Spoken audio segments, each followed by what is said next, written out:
Vaqf xayriya jamoat fondini tashabbusi va prezidentimizni tashabbuslari bilan mana shu hovli yangi shinam xonadonga aylanadi.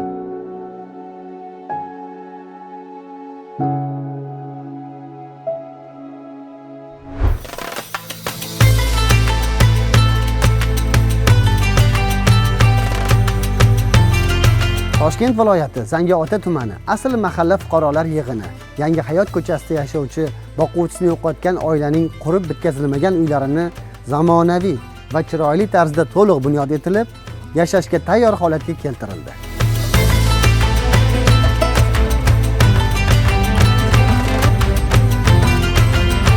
Villa mobaynida mana shu uyim chiroyli bo'lishini xohlagan bolalarimiz bilan birga orzu qilgandik, niyat qilgandim ro'za Ramazon oylarida shunaqanaqa bo'lsa deb. Shu niyatlarim ijobat bo'ldi.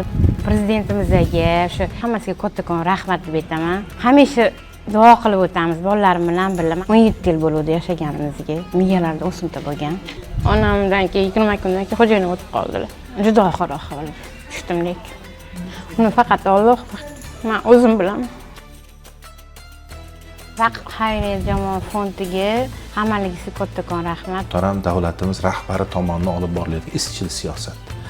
Eng quyi tabaqalarga ham e'tibor, inson qadri tamoyilning yaqqol ko'rinishi. Buni siz o'zingizda bugun his qilyapsizmi? Baxt va saodatni his qilyapsizmi? Muhtaram davlatimiz rahbarining haqlariga, muftiy hazratlarining haqlariga va Vaqf xayriya jamoat fondi rahbariyatining haqlariga, homiylarning haqlariga, xizmat qilganlarning haqlariga siz albatta duo qilishdan charchamang. Vaqf xayriya jamoat fondi